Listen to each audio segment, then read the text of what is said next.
Hello friend, my name is Anuj. आप देख रहे हैं अनुज कंप्यूटर एकेडमी टेक गुरु। तो आज से हम लोग जो है पाइथन की लेक्चर सीरीज स्टार्ट कर रहे हैं। इस लेक्चर सीरीज में हम लोग बेसिक से एडवांस टॉपिक को कवर करने वाले हैं। तो आज ये हमारा पहला लेक्चर है, ठीक है। आज इसमें हम लोग लैंग्वेज के बारे में बताएंगे, लैंग्वेज क्या होती है, ठीक है, हम लोग इसको क्यों पढ़ते हैं। तो ये सब आज हम लोग इस वीडियो में कवर करने वाले हैं। तो फ्रेंड्स, इस वीडियो को स्किप मत करिएगा, काफ़ी लंबा वीडियो होने वाला है, तो आप इसको स्किप मत करें क्योंकि ये बहुत ही इंफॉर्मेटिव वीडियो है। इसमें हम लोग लैंग्वेज के बारे में आपको बताएंगे क्योंकि ये बेसिक होता है, ठीक है। आपको ये जो टॉपिक में आज जो टॉपिक बताऊंगा, जो कंटेंट बताऊंगा, वो आपको पता ही होने चाहिए, ठीक है, क्योंकि वाइवा इंटरव्यू में क्वेश्चन वहाँ से भी आपसे पुटअप कर लिए जाते हैं, ठीक है। तो आज का ये वीडियो बहुत ही इंपॉर्टेंट है, तो इसको स्किप मत करिएगा। तो आज से चलिए हम लोग शुरू करते हैं, पढ़ते हैं, पाइथन पढ़ते हैं, ठीक है। बहुत ईजी वे में पढ़ने की कोशिश करेंगे और ये जो टॉपिक हैं, जो प्रैक्टिकल सेशन है, वो भी मैं कवर करवाऊंगा। वो सब हम लोग कंप्यूटर की स्क्रीन पे देखेंगे, ठीक है। वन बाय वन टॉपिक को कवर करेंगे। तो चलिए शुरू करते हैं आज से पाइथन। चलिए देखते हैं। सबसे पहले आज हम लोग क्या करते हैं, सबसे पहले आज हम लोग लैंग्वेज के बारे में पढ़ेंगे, ठीक है। लैंग्वेज क्या होती है, ठीक है, लैंग्वेज के बारे में हम लोग पढ़ते हैं। लैंग्वेज क्या होती है, ठीक है। तो फ्रेंड्स देखिए, किसी भी चीज़ को सीखने के लिए हमको क्या आनी चाहिए, भाषा आनी चाहिए, लैंग्वेज आनी चाहिए, ठीक है। जैसे हम लोग किसी से बात करना चाहते हैं, किसी से कम्युनिकेशन करना चाहते हैं, तो हमें क्या पता होना चाहिए, हमें लैंग्वेज आनी चाहिए। अगर आपको लैंग्वेज नहीं आती है, आपको भाषा नहीं आती है, तो आप ना ही उससे बात कर सकते हैं, ना ही उसकी बात को क्या कर सकते हैं, समझ सकते हैं। तो इसलिए लैंग्वेज आना बहुत ज़रूरी है, ठीक है। उसी प्रकार कंप्यूटर में अगर कंप्यूटर से कम्युनिकेट करना है, कंप्यूटर से कुछ काम करवाना है, तो हमें उसकी भाषा आनी चाहिए। क्या आनी चाहिए? हमें उसकी भाषा आनी चाहिए। तो आपको पता होगा और भी लैंग्वेज, और भी अदर लैंग्वेज में हम लोग ने, जैसे सी हो गया, C++ हो गया, जावा हो गया, उसमें भी हम लोग ने पढ़ा था। उसमें भी हम लोग पढ़ते हैं कि लैंग्वेज क्या होती है, ठीक है, कितने प्रकार की होती है, कंप्यूटर में लैंग्वेज कितने टाइप्स की होती है, ठीक है। तो चलिए देखते हैं कंप्यूटर के अंदर लैंग्वेज कितने टाइप्स की होती है। तो सबसे पहले हम लोग क्या करते हैं, लैंग्वेज को हम लोग यहाँ पे क्या करते हैं, लैंग्वेज को हम लोग यहाँ पे 2 पार्ट्स में डिवाइड करेंगे। कितने पार्ट्स में डिवाइड करेंगे?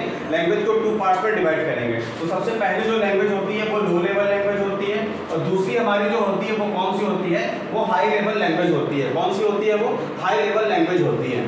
लो लेवल लैंग्वेज को हम लोग फिर से डिवाइड कर देते हैं, यहाँ पे 2 पार्ट्स में डिवाइड करेंगे। यहाँ पे एक मशीन लैंग्वेज हो जाती है, एक मशीन लैंग्वेज हो जाती है, दूसरी हमारे पास में क्या हो जाती है, असेंबली लैंग्वेज हो जाती है। क्या हो जाती है?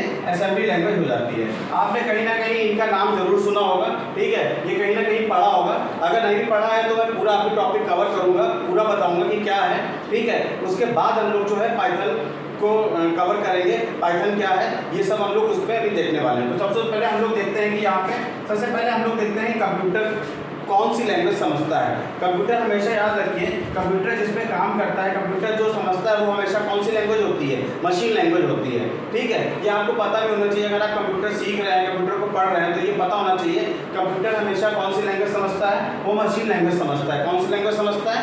मशीन लैंग्वेज समझता है। या फिर वो कौन सी लैंग्वेज समझता है, वो बाइनरी लैंग्वेज समझता है। कौन सी लैंग्वेज समझता है? बाइनरी लैंग्वेज समझता है। बाइनरी लैंग्वेज क्या होती है? ऐसी लैंग्वेज जो 1 0 की स्ट्रिंग में क्या किया जाता है, एक्सप्रेस किया जाता है। उस लैंग्वेज को हम लोग कौन सी कहते हैं? बाइनरी लैंग्वेज कहते हैं। तो कंप्यूटर क्या करता है, कंप्यूटर हमारी कौन सी लैंग्वेज समझता है? मशीन लैंग्वेज समझता है। कंप्यूटर जब फर्स्ट जनरेशन की अगर बात करें, तो फर्स्ट जनरेशन में जिस लैंग्वेज को हम लोगों ने डेवलप किया था, वो कौन सी लैंग्वेज थी? वो मशीन लैंग्वेज ही थी। अच्छा, मशीन लैंग्वेज की क्या है, कुछ खूबियाँ हैं और कुछ क्या है, कुछ खराबियाँ भी हैं। जैसे कि मशीन लैंग्वेज में जो कोड लिखा जाता है, मशीन लैंग्वेज में जो भी कोड लिखा जाता है, वो किस फॉर्म में होता है? वो 10101 के फॉर्म में होता है, बाइनरी फॉर्म में होता है। क्या आप इसको समझ सकते हैं? एक आम आदमी इस लैंग्वेज को नहीं समझ सकता है, क्योंकि ये क्या है, ये 1010 की क्या है, एक सीरीज है। आप इसको समझ नहीं सकते हैं। इसको सिर्फ और सिर्फ कौन समझ सकता है? इसको सिर्फ और सिर्फ कंप्यूटर समझ सकता है। तो ये हमारे लिए तो बेकार है, क्योंकि हम इसको तो समझ नहीं सकते हैं, ना ही इसको पढ़ सकते हैं, ना ही लिख सकते हैं। जो इसको जानता होगा वही इसको क्या कर सकता है, लिख सकता है, समझ सकता है, पढ़ सकता है। अगर हम दूसरे पार्ट में जाएं मशीन लैंग्वेज के, तो मशीन लैंग्वेज क्या होती है, ठीक है, ये कंप्यूटर के लिए बहुत ही बढ़िया लैंग्वेज है। क्यों? क्योंकि कंप्यूटर में जब भी हम लोग कोई प्रोग्राम लिखते हैं, तो सबसे पहले वो मशीन कोड में क्या किया जाता है, कन्वर्ट किया जाता है, तभी हमें डिजायर्ड आउटपुट मिलता है। क्या मिलता है? डिजायर्ड आउटपुट मिलता है। तो मशीन लैंग्वेज में जो भी कोड लिखा जाता है, उसको क्या किया जाता है, सिस्टम के द्वारा उसको क्या किया जाता है, मशीन लैंग्वेज में क्या किया जाता है, कन्वर्ट किया जाता है। क्या किया जाता है? कन्वर्ट। आप कंप्यूटर में जो कुछ भी काम करते हो, वो आप जैसे आपने वर्ड में टाइप किया हेलो, तो वो आपको क्या लग रहा है, हेलो, लेकिन कंप्यूटर हेलो नहीं समझता है, वो कंप्यूटर क्या करता है, उसको किस पे कन्वर्ट कर लेता है, उसको वो बाइनरी लैंग्वेज पे कन्वर्ट कर लेता है। तो मशीन अच्छा अब होता क्या है, जैसे हम लोग ने क्या किया, जैसे कि हम लोग ने कोई कोड लिखा, जैसे हम कोई प्रोग्रामिंग लैंग्वेज का कोड लिख रहे हैं, तो मशीन क्या करता है, उसको पहले क्या करेगा, ट्रांसलेट करेगा, उसको अपनी लैंग्वेज में कन्वर्ट करेगा, तब वो आपको क्या करेगा, डिजायर्ड आउटपुट देगा। लेकिन अगर आपने वही काम क्या किया है, डायरेक्ट इस फॉर्म में लिख दिया है, तो मशीन का एग्जीक्यूशन टाइम क्या होगा, बहुत फास्ट होगा। क्या होगा, मशीन का एग्जीक्यूशन टाइम क्या होगा, बहुत फास्ट होगा। क्यों फास्ट होगा, क्योंकि इसको मशीन डायरेक्ट समझ रहा है। क्या कर रहा है, मशीन इसको डायरेक्ट समझ रही है, ठीक है, कि क्या लिखा गया है, ठीक है, बिना किसी सपोर्ट के। इसीलिए मशीन लैंग्वेज क्या होती है, बहुत फास्ट होती है, क्योंकि कंप्यूटर इसको क्या करता है, डायरेक्टली समझता है। क्या करता है, डायरेक्टली समझता है। एक एग्जांपल देखते हैं, जैसे मान लीजिए कि मुझे इंग्लिश आती है, ठीक है, अब मुझसे किसी ने इंग्लिश में पूछा, ठीक है, कुछ मतलब क्वेश्चन किया, तो मैं उसका जल्दी से जवाब दूंगा। क्यों, क्योंकि मुझे इंग्लिश आती है। अगर मुझे इंग्लिश ना आती तो मैं क्या करता, दूसरे से पूछता, दूसरा मुझे बताता, तब मैं जाके उसको क्या करता, आंसर देता। इससे क्या लगता, टाइम लगता। क्या लगता, टाइम लगता। तो फ्रेंड्स, मशीन लैंग्वेज में जो भी कोड लिखे जाते हैं, उसका एग्जीक्यूशन टाइम क्या होता है, बहुत फास्ट होता है, क्योंकि मशीन उसको डायरेक्टली क्या करता है, समझता है। क्या करता है, डायरेक्टली उसको समझता है, ठीक है। इसलिए जो फर्स्ट जनरेशन की लैंग्वेज बनाई गई थी, वो कौन सी लैंग्वेज थी, वो मशीन लैंग्वेज थी। क्या थी, मशीन लैंग्वेज थी। अच्छा, अब इसका ड्रॉबैक क्या था, अब इसको ड्रॉबैक क्या है या क्या था, ठीक है, ड्रॉबैक ये है कि इसको समझना, लिखना, पढ़ना क्या है, बहुत ही मुश्किल है, ठीक है। तो इसीलिए क्या किया गया, जब नेक्स्ट जनरेशन में है, सेकंड जनरेशन में है, तो एक और हम लोग ने लैंग्वेज तैयार की, जिसको हम लोग ने क्या बोला, हम लोग ने असेंबली लैंग्वेज बोली। क्या बोली, असेंबली। जैसे कि नाम से ही पता चल रहा है, कंप्यूटर को असेंबल करने या उसके पार्ट्स को असेंबल करने के लिए, उसको बनाने में जो भी लैंग्वेज का यूज कर रहे हैं, वो कौन सी लैंग्वेज है, हमारी असेंबली लैंग्वेज है। वो क्या है, असेंबली लैंग्वेज है। अच्छा, इस लैंग्वेज में क्या था, इस लैंग्वेज में क्या है, देखिए इस लैंग्वेज में क्या है, इस लैंग्वेज में हम लोग क्या यूज करते हैं, इस लैंग्वेज में हम लोग सिंबल्स यूज करते हैं। क्या यूज करते हैं, इंग्लिश के सिंबल्स यूज करते हैं। जैसे कि हम लोग क्या यूज करते हैं, ऐड यूज करते हैं, ठीक है, JMP यूज करते हैं, लोड यूज करते हैं। क्या यूज करते हैं, लोड यूज करते हैं, मूव यूज करते हैं। तो आप ये देख रहे हैं, ये आप पढ़ पा रहे हैं, इनको क्या कर रहे हैं, आप पढ़ पा रहे हैं, इनको आप पढ़ सकते हैं। ऐड का मतलब ऐड करना, JMP का मतलब जंप, यानी एक स्टेटमेंट से दूसरे स्टेटमेंट में क्या करना, जंप करना। लोड मतलब में क्या कहते हैं कि डेटा को या इंस्ट्रक्शन को मेमोरी में क्या करना, लोड करना। मूव कराना, एक मेमोरी एड्रेस से दूसरे मेमोरी एड्रेस पे क्या करना, मेमोरी में उसको क्या करना, मूव कराना, यानी डेटा एक जगह से दूसरी जगह पे क्या करना, मूव करना। तो ये आप ये सारे इंस्ट्रक्शंस आप पढ़ पा रहे हैं, इनको हम लोग क्या बोलते हैं, सिंबल्स बोलते हैं। क्या बोलते हैं, सिंबल्स बोलते हैं, सिंबल्स बोलते हैं, ठीक है, सिंबल्स। तो इसीलिए आप कह सकते हैं असेंबली लैंग्वेज सेकंड जनरेशन की लैंग्वेज है, और इसमें जो कोड लिखे जाते हैं वो सिंबल्स के फॉर्म में लिखे जाते हैं, जो कि यूजर के द्वारा आसानी से क्या किए जा सकते हैं, पढ़े जा सकते हैं और उनको समझा जा सकता है। अच्छा, इनको हम लोग कहते भी क्या हैं, इनको हम लोग निमोनिक्स कहते हैं। क्या कहते हैं, निमोनिक्स कहते हैं। इनको हम लोग क्या कहते हैं, निमोनिक्स कहते हैं, ठीक है। आपसे कभी कभी वाइवा में आप अगर फर्स्ट ईयर के स्टूडेंट्स हो, तो आप अगर ये क्या कहते हैं, बेसिक कंप्यूटर पढ़ रहे हो, तो वाइवा वगैरह पूछे जाते हैं कि असेंबली लैंग्वेज में जो कोड लिखे जाते हैं, उन कोड्स को क्या कहते हैं, तो उन कोड्स को हम लोग क्या कहते हैं, निमोनिक्स कहते हैं, ठीक है। अब बात यही आती है कि कंप्यूटर फाइनली कौन सी लैंग्वेज समझता है। कंप्यूटर फाइनली जो लैंग्वेज समझता है, वो कौन सी लैंग्वेज समझता है, वो समझता है मशीन लैंग्वेज। लेकिन हम लोग कोड किस में लिख रहे हैं, कोड जो तैयार है वो किस में तैयार है, वो असेंबली लैंग्वेज में तैयार है। तो क्या मशीन इसको समझ पाएगा, जी नहीं, मशीन इसको नहीं समझ पाएगा, क्योंकि ये किस में लिखा गया है, ये असेंबली लैंग्वेज में लिखा गया है, ठीक है। इसको क्या करना पड़ेगा, इसको हमको कन्वर्ट करना पड़ेगा किसमें, मशीन लैंग्वेज में। तो हम लोग किसका यूज करेंगे, हम लोग असेंबलर का यूज करेंगे। किसका यूज करेंगे, हम लोग असेंबलर का हम लोग यूज करते हैं। क्या यूज करते हैं, असेंबलर का यूज करते हैं, ठीक है। असेंबली लैंग्वेज में जो कोड लिखा जाता है, उसको मशीन लैंग्वेज में परिवर्तित करने के लिए, कन्वर्ट करने के लिए हम लोग किसका यूज करते हैं, ये एक प्रकार का ट्रांसलेटर होता है। क्या होता है, ये एक प्रकार का ट्रांसलेटर है, जो सिस्टम सॉफ्टवेयर की कैटेगरी में आता है, ठीक है। तो असेंबली लैंग्वेज में सबसे अच्छी बात क्या है, इसके कोड को पढ़ना, लिखना, समझना क्या होता है, काफी आसान होता है। क्या होता है, काफी आसान होता है। लेकिन इसका ड्रॉबैक क्या है, इसका इसका ड्रॉबैक क्या है, इसका एग्जीक्यूशन टाइम क्या होता है, स्लो होता है। क्यों स्लो होता है, क्योंकि इसके प्रोग्राम को मशीन डायरेक्ट एग्जीक्यूट नहीं कर सकती है। मशीन को पहले इसके प्रोग्राम को असेंबलर की हेल्प से क्या करना पड़ेगा, मशीन लैंग्वेज में कन्वर्ट करना पड़ेगा, तभी आप इसके कोड को क्या कर सकते हैं, एग्जीक्यूट करा सकते हैं। ठीक है, अदरवाइज विदाउट असेंबलर के हम लोग असेंबली लैंग्वेज के प्रोग्राम को डायरेक्ट मशीन एग्जीक्यूट नहीं कर सकती है। ठीक है, तो असेंबली लैंग्वेज के कोड को किस में कन्वर्ट करते हैं हम लोग, असेंबलर की हेल्प से असेंबली लैंग्वेज के कोड को हम लोग मशीन लैंग्वेज में क्या करते हैं, कन्वर्ट करते हैं। तो ये हो गया मशीन लैंग्वेज हो गया, ये हमारा असेंबली लैंग्वेज हो गया। अब बात करते हैं हम लोग हाई लेवल लैंग्वेज की बात करते हैं। किसकी बात करते हैं, हाई लेवल लैंग्वेज की हम लोग बात करते हैं। हाई लेवल लैंग्वेज, हाई मतलब आप ऐसे कह सकते हैं, लो आप, मैं ऐसे ही समझा सकता हूँ आपको, लो होता है मतलब यूज करने वालों की संख्या क्या है, काफी कम है, या हाई बोलते हैं, हाई यूज करने वालों की संख्या क्या है, बहुत ज्यादा है। ठीक है, आजकल देखिए, आजकल क्या है, आजकल हम लोग डिफरेंट टाइप के सॉफ्टवेयर बनाते हैं। ठीक है, पब्लिक यूज के लिए डायरेक्ट डिफरेंट टाइप के सॉफ्टवेयर बनाते हैं, एप्लीकेशन बनाते हैं। ठीक है, तो हम लोग उन सबका यूज, हम लोग उनको बनाते कैसे हैं, हाई लेवल लैंग्वेज का यूज करके हम लोग क्या करते हैं, हाई लेवल लैंग्वेज का यूज करके उन्हीं सॉफ्टवेयर या एप्लीकेशन को हम लोग क्या करते हैं, डेवलप करते हैं। क्या करते हैं, डेवलप करते हैं। बहुत सारी हाई लेवल लैंग्वेज हैं, जैसे कि हम लोग क्या पढ़ते हैं, जावा पढ़ते हैं। ठीक है, जावा पढ़ते हैं, सी पढ़ते हैं, C++ पढ़ते हैं, पाइथन आप पढ़ रहे हो, पाइथन है। ठीक है, ये सारी की सारी क्या हाई लेवल लैंग्वेज है, यानी इनको यूज करने वालों की संख्या क्या है, इनको यूज करने वालों की संख्या क्या है, ज्यादा है। अच्छा, अब बात आता है कि हाई लेवल लैंग्वेज जो है वो किसके ज्यादा करीब है, वो किसके करीब है, वो हाई लेवल लैंग्वेज जो है वो प्रोग्रामर के ज्यादा करीब है, हम लोग के ज्यादा करीब है। क्यों करीब है, क्यों, क्योंकि इसके जो सिंटैक्स होते हैं, जो इसके क्या कहते हैं कि इसको मतलब जो प्रोग्रामिंग में जो सिंटैक्स यूज किए जाते हैं वो बिल्कुल किसकी तरह होते हैं, वो बिल्कुल इंग्लिश लैंग्वेज की तरह होते हैं। ठीक है, तो इसको इसलिए इसको पढ़ना लिखना समझना क्या होता है, बहुत ही आसान होता है। ठीक है, और जो प्रोग्रामर होता है वो हाई लेवल लैंग्वेज का यूज करके ही क्या करता है, किसी एप्लीकेशन या किसी सॉफ्टवेयर को वो क्या करता है, डेवलप करता है। तो बैकएंड में, यानी बैकएंड में अगर जैसे मान लीजिए आप वर्ड यूज करते हैं, MS वर्ड यूज कर रहे हैं, MS वर्ड में तो आपको क्या देता है, यूजर इंटरफेस यानी GUI दिखता है, लेकिन MS वर्ड में पीछे भी बैकग्राउंड में कोई लैंग्वेज चल रही है जो कि MS वर्ड को यूज करने के लिए क्या कर रही है, इनेबल कर रही है, आपको क्या कर रही है, इनेबल। आप प्रिंट देते हो, आराम से प्रिंट हो जाता है, लेकिन प्रिंट देने के लिए भी पीछे क्या किया, बैकएंड में कोड दिया गया है, मतलब प्रोग्रामर ने क्या किया हुआ है, कोड दिया हुआ है। तो उसी प्रकार बैकएंड प्रोग्रामिंग के लिए हम लोग इन सब लैंग्वेज का क्या करते हैं, हम लोग यूज करते हैं, क्या करते हैं, यूज करते हैं। अब हमारे एंड से तो मतलब प्रोग्रामर एंड से तो ये बहुत ही इजी लैंग्वेज है, बहुत इजी है इसको लिखना पढ़ना समझना, लेकिन कंप्यूटर के अगर हम लोग एंड से देखें तो कंप्यूटर के एंड से तो ये बहुत ही मतलब मुश्किल काम है। मुश्किल काम क्यों है, क्योंकि ये किस में लिखा गया है, ये एक हाई लेवल लैंग्वेज का कोड है, लेकिन मशीन कौन सी लैंग्वेज समझती है, बाइनरी फॉर्म में समझती है। तो इसको भी क्या करना पड़ेगा, इसको भी हमको क्या करना पड़ेगा, कन्वर्ट करना पड़ेगा।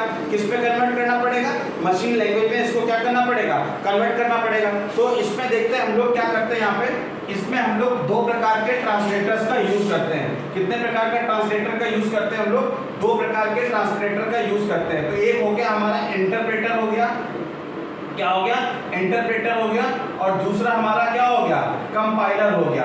क्या हो गया, कंपाइलर हो गया।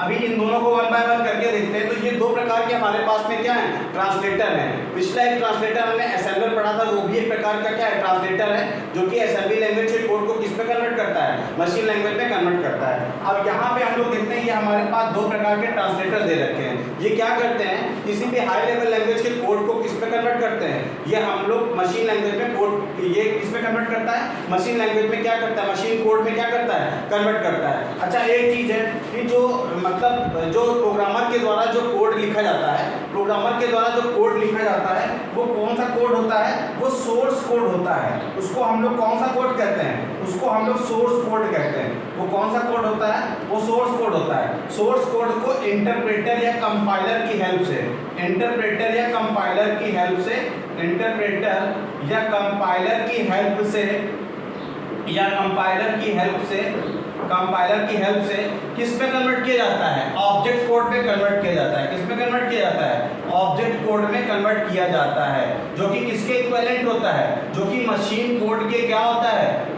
इक्विवेलेंट होता है, जो कि किसके इक्विवेलेंट होता है, मशीन कोड के इक्विवेलेंट होता है, ठीक है, जिसको मशीन क्या कर सकती है, समझ सकती है। तो किसी भी हाई लेवल लैंग्वेज के कोड को कन्वर्ट करने के लिए हमें इंटरप्रेटर या कंपाइलर की नीड होती है। ये डिपेंड करता है आपका जो प्रोग्राम है, जो आपकी लैंग्वेज है वो किस तरह से डेवलप की गई है। आप इंटरप्रेटर यूज कर रहे हैं कि कंपाइलर यूज कर रहे हैं। कभी कभी हम लोग क्या करते हैं, दोनों का ही यूज करते हैं, और कभी हम लोग सिंगल का ही यूज करते हैं, एक का ही यूज करते हैं। जावा में हम लोग क्या करते हैं, इंटरप्रेटर और कंपाइलर दोनों का ही क्या करते हैं, यूज करते हैं। तो जो सोर्स कोड लिखा जाएगा उसको मशीन लैंग्वेज में कौन कन्वर्ट करेगा, इंटरप्रेटर या कंपाइलर की हेल्प से हम लोग मशीन कोड में या ऑब्जेक्ट कोड में उसको क्या करते हैं, कन्वर्ट करते हैं। क्या करते हैं, कन्वर्ट करते हैं, ठीक है। अब बात करते हैं इंटरप्रेटर की, बात करते हैं। सबसे पहले इंटरप्रेटर को देखते हैं। इंटरप्रेटर क्या करता है, मान लीजिए हमने यहाँ पे क्या किया हुआ है, मान लीजिए हमने यहाँ पे कुछ कोड लिखे हुए हैं। यहाँ पे ये प्रोग्राम क्या होता है, सेट ऑफ इंस्ट्रक्शंस होते हैं। प्रोग्राम की डेफिनेशन क्या होती है, program is a set of instructions, ठीक है। तो यहाँ पे इंस्ट्रक्शन लिखे हैं, इंटरप्रेटर करता क्या है। अच्छा, एक चीज पता होनी चाहिए, जब भी हम किसी प्रोग्राम को रन करते हैं तो वो सिस्टम मेमोरी में आके क्या होता है, लोड होता है। कहाँ पे आता है, सिस्टम की मेमोरी में, यानी रैम में आके वो क्या होता है, लोड होता है आके। अब देखिए इंटरप्रेटर क्या करता है, एक लाइन को रीड करता है। क्या करता है, एक लाइन को क्या करता है, रीड करता है, और उसको किस में कन्वर्ट करता है, मशीन लैंग्वेज में कन्वर्ट करता है। क्या करता है, मशीन लैंग्वेज में कन्वर्ट करता है, ठीक है। अब देखिए यहाँ पे एक लाइन आई, मेमोरी में एक लाइन गई, ठीक है, तो उसने क्या किया, मशीन लैंग्वेज में उसको कन्वर्ट किया, ठीक है। अगर कोई बग आती है, बग का मतलब क्या होता है, बग का मतलब क्या होता है, कंप्यूटर लैंग्वेज में एरर होती है। क्या होती है, एरर होती है, ठीक है। आपसे कोई पूछे व्हाट इज बग, तो बग एक प्रकार की क्या होती है, एरर होती है, ठीक है। अभी हम लोग जब नेक्स्ट वीडियो में देखेंगे कि एरर कितने टाइप की होती है, तो वहां पे मैं आपको एक्सप्लेन भी करूंगा, ठीक है। अब यहाँ पे आता है बग मतलब एरर होता है। फिर डिबग मतलब क्या होता है, डिबगिंग मतलब क्या होता है, to find out error. Debugging का मतलब होता है टू फाइंड आउट एरर, ठीक है, टू फाइंड आउट एरर, ठीक है। एरर को ढूंढने का मतलब क्या होता है, डिबगिंग होता है, ठीक है। अब देखिए यहाँ पे, अब इंटरप्रेटर देखिए यहाँ पे उसने एक लाइन पढ़ी, उसको मशीन लैंग्वेज में कन्वर्ट कर लिया। अगर ये लाइन करेक्ट है तो कोड अब कहाँ पे जाएगा, जहाँ पे जाएगा इंटरप्रेटर यहाँ पे जाएगा, अब ये वाली लाइन को पढ़ेगा। अगर ये करेक्ट है तो क्या है, ठीक है, वरना यहीं पे क्या हो जाएगा, स्टॉप हो जाएगा, यहीं पे वो क्या हो जाएगा, रुक जाएगा।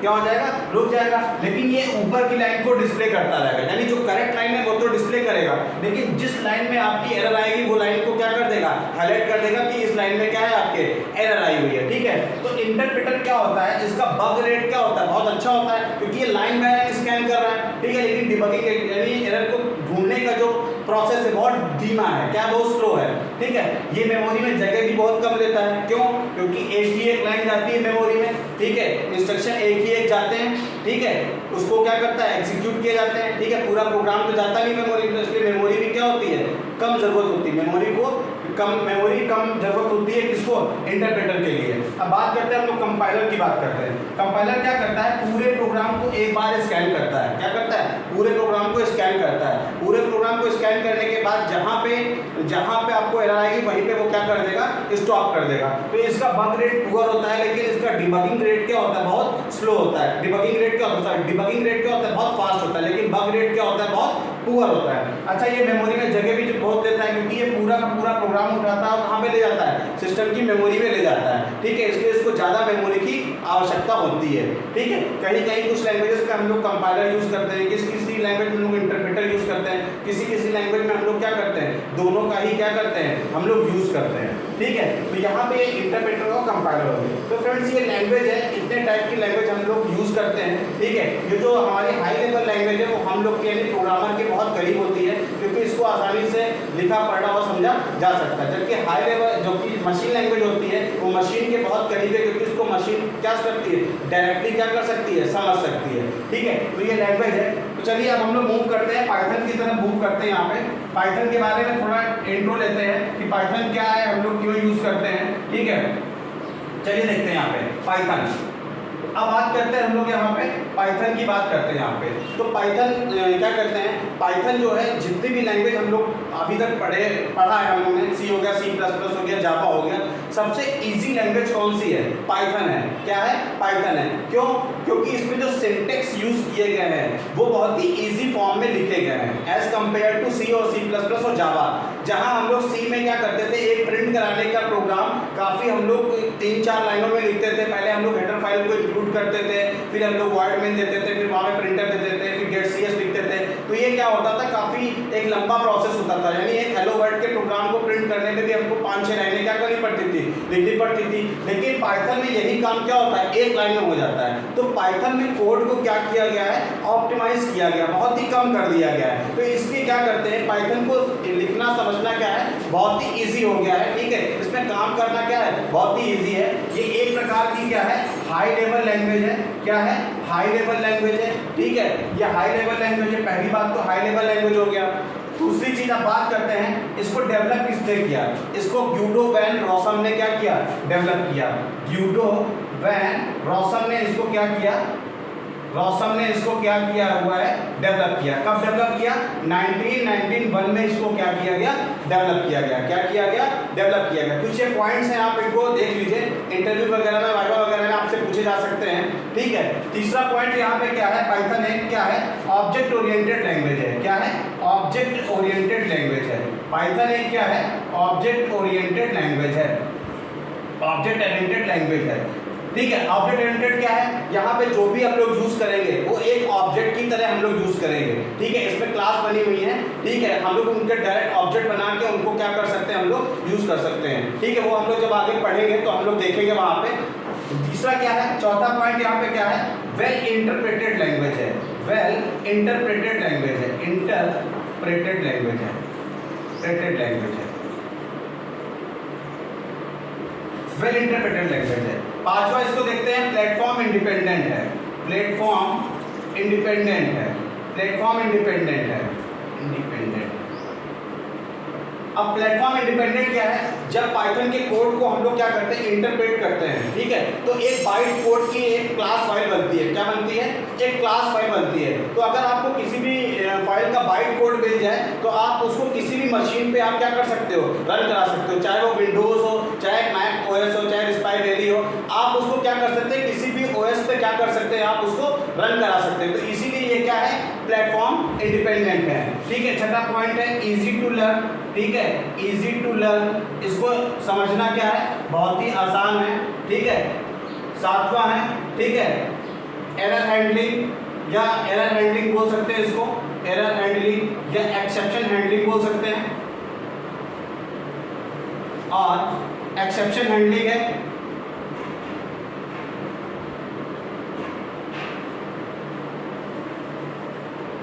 ठीक है, ये टॉपिक पढ़ेंगे हम लोग। ठीक है, एरर हैंडलिंग और एक्सेप्शन हैंडलिंग है। तो इतने सारे पॉइंट हैं, आप इनको क्या कर सकते हैं, आप देख सकते हैं यहाँ पे। अच्छा, अब इंटरप्रेटेड मतलब अभी हमने कंपाइलर और इंटरप्रेटर देखा था, अभी हम लोग जब लैंग्वेज पढ़ रहे थे। तो ये वेल इंटरप्रेटेड लैंग्वेज है। यहाँ पे क्या करता है, प्रोग्राम को हम लोग क्या करते हैं, इंटरप्रेटर की हेल्प से, पाइथन इंटरप्रेटर की हेल्प से इसको क्या करते हैं, इंटरप्रेट करते हैं। इंटरप्रेट करने के बाद क्या करता है, सिस्टम जो है एक बाइट फाइल बनाता है, एक क्लास फाइल बनाता है। उस क्लास फाइल को आप किसी भी मशीन पे क्या कर सकते हैं, डायरेक्टली क्या कर सकते हैं, एग्जीक्यूट करवा सकते हैं। क्या करा सकते हैं, एग्जीक्यूट करवा सकते हैं। ठीक है, तो ये इतनी सारी चीजें आप इनको नोट डाउन कर सकते हैं। ठीक है, अब हम लोग देखते हैं पाइथन का यूज हम लोग कहाँ कहाँ पे कर सकते हैं। पाइथन का यूज हम लोग क्या क्या कहाँ पे कर सकते हैं। ठीक है, पाइथन का यूज हम लोग पहली बात तो वेब डेवलपमेंट में कर सकते हैं। यहाँ पे वेब डेवलपमेंट में कर सकते हैं, वेब डेवलपमेंट। ठीक है, एज ए बैकएंड, बैकएंड में भी हमने देखा था बैकएंड क्या होता है। बैकएंड में हम लोग यूज कर सकते हैं यहाँ पे डेस्कटॉप एप्लीकेशन में यूज कर सकते हैं, डेस्कटॉप एप्लीकेशन में हम लोग यूज कर सकते हैं यहाँ पे। तीसरा जो सबसे ज्यादा यूज हो रहा है वो पाइथन का यूज कहाँ पे हो रहा है, मशीन लर्निंग में हो रहा है। कहाँ पे हो रहा है, मशीन लर्निंग में। ठीक है, मशीन लर्निंग में आप उसको यूज कर सकते हैं यहाँ पे।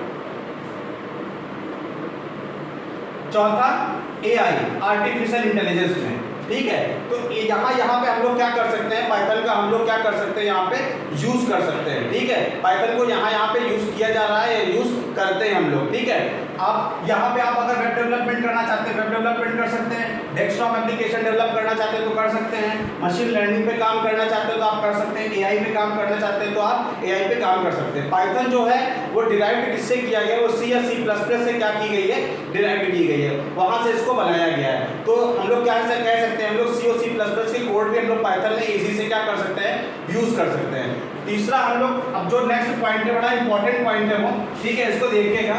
जैसे आपने कोई लैंग्वेज मान लीजिए सी पढ़ी हुई है, तो ये डायनेमिक एक लैंग्वेज है। डायनेमिक लैंग्वेज का मतलब क्या है कि हम लोग को क्या करना है, जैसे हम लोग यहाँ पर डायनेमिक लैंग्वेज क्यों बोलते हैं इसको, डायनेमिक लैंग्वेज इसलिए इसको बोलते हैं, मान लीजिए आप जब कोई वेरिएबल आप सी में देते थे तो आपको यहाँ पे क्या लिखना था, आप इसको लिखते थे int a = 100, यानी आपको बताना पड़ता था कि ये a किस प्रकार का है, इंटीजर टाइप का है। किस प्रकार का है, इंटीजर टाइप का है। लेकिन पाइथन में बिल्कुल नहीं है। पाइथन में आप क्या कर सकते हो, डायरेक्टली आप इस तरह से आप लिख सकते हो, आपको इंटीजर बताने की जरूरत नहीं है। जब प्रोग्राम रन होगा रन टाइम में, ठीक है, वो क्या करेगा, डायनामिकली इसको क्या कर लेगा, वो समझ जाएगा ये इंटीजर टाइप की वैल्यू है, ये आपको बताने की जरूरत नहीं है। अच्छा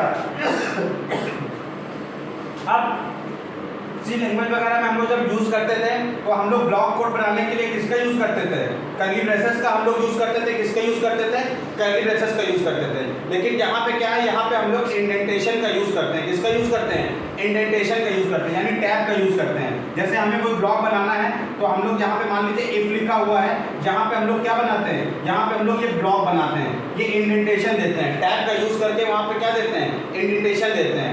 अदर लैंग्वेज की तरह हम लोग सेमीकोलन वगैरह या यूज करते थे, यहाँ पे सेमीकोलन वगैरह कुछ लिखने की जरूरत नहीं है। इसीलिए पाइथन क्या है, बहुत ही इजी लैंग्वेज है। इसको हम लोग बहुत आसानी से क्या कर सकते हैं, लर्न कर सकते हैं। क्या कर सकते हैं, लर्न कर सकते हैं। वहाँ पे हमें क्या करना है, इन सब चीज़ों को ध्यान नहीं देना है, सेमीकोलन वगैरह का वहाँ पे हमें ध्यान नहीं देना है, ठीक है। तो इसलिए पाइथन क्या है, बहुत ही इजी प्रोग्रामिंग लैंग्वेज है, ठीक है। तो फ्रेंड्स इतनी चीज़ें हम लोग ने क्या की हुई हैं, कवर की हुई हैं, ठीक है।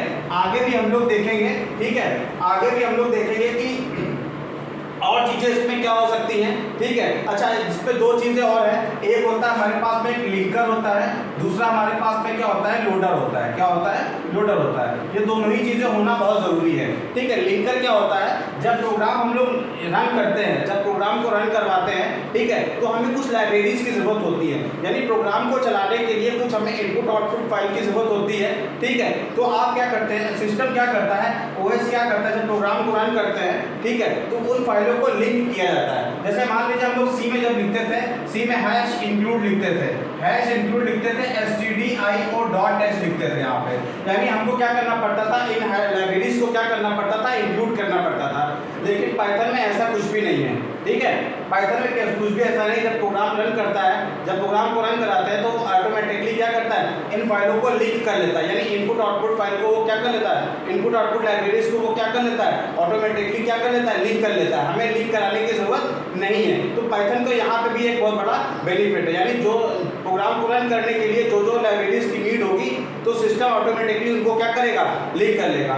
लोडर क्या होता है, लोडर की यूज क्या होती है, जब हम लोग प्रोग्राम तैयार करते हैं तो प्रोग्राम को कहाँ पे लोड किया जाता है, प्रोग्राम को सिस्टम की मेमोरी में लोड किया जाता है। तो लोडर का यूज हम लोग कहाँ पे करते हैं, प्रोग्राम मेमोरी से सिस्टम की मेमोरी में प्रोग्राम को लोड करने के लिए हम लोग किसका यूज करते हैं, हम लोग लोडर का क्या करते हैं, यूज करते हैं। तो ये लिंकर हो गया, ये लोडर हो गया। लिंकर का काम क्या होता है, लाइब्रेरीज को क्या करना, अपने प्रोग्राम में लिंक करवाना। तो ये काम हमारा नहीं, ये काम ऑपरेटिंग सिस्टम का होता है। जब सिस्टम जब क्या कहते हैं, जब प्रोग्राम को रन करता है तो ऑटोमेटिकली इन लाइब्रेरीज को क्या कर देता है, इंक्लूड कर लेता है, ठीक है। लोडर का यूज कहाँ पे है, तो प्रोग्राम को सिस्टम मेमोरी में लोड करने के लिए हम लोग किसका यूज करते हैं, लोडर। तो ये हमारे एंड से नहीं, ये सिस्टम के एंड से होता है। जब प्रोग्राम जो है हम लोग एग्जीक्यूट करवाते हैं तो ऑटोमेटिकली उनको क्या करता है, वो हैंडल करता है। तो फ्रेंड्स इतनी सारी ये इंफॉर्मेशन है, ठीक है। आप इनको क्या करिए, आप इनको जो है माइंड में रखिए। ये सब चीज़ें बेसिक हैं, ये सब चीज़ें हमको पता होनी चाहिए। जब हम लोग कोई भी प्रोग्रामिंग लैंग्वेज पढ़ते हैं तो उसका बेसिक पता होना चाहिए। तो फ्रेंड्स आज का वीडियो लेक्चर हम लोग यहीं पे मतलब एंड कर रहे हैं। जो नेक्स्ट वीडियो लेक्चर होगा उसमें हम लोग प्रैक्टिकली देखेंगे पाइथन को हम लोग कैसे इंस्टॉल करते हैं, ठीक है, और कैसे हम लोग प्रोग्राम को डिफरेंट प्लेटफॉर्म पे डिफरेंट टाइप से हम लोग प्रोग्राम को रन करवा सकते हैं। तो आज का वीडियो यहीं पे एंड कर रहे हैं। तो फ्रेंड्स आज का वीडियो बहुत इन्फॉर्मेटिव वीडियो, आप इसको स्किप मत करिएगा, ठीक है। अगर पसंद आए तो आप इसको लाइक सब्सक्राइब जरूर करिए और दूसरे लोगों से भी करवाइए, ठीक है। आप क्या इसी तरह से मैं वीडियो बनाता रहूँगा, ठीक है। अगर आपको कोई दिक्कत आ रही है आज का टॉपिक समझने में तो आप कमेंट बॉक्स में कमेंट जरूर करिए। मैं आपकी प्रॉब्लम को फिर से सॉल्व करने की कोशिश करूंगा, फिर से बताने की कोशिश करूंगा और अच्छे तरीके से बताने की कोशिश करूंगा, ठीक है। आज का वीडियो यहीं पे एंड कर रहे हैं। Thank you friends.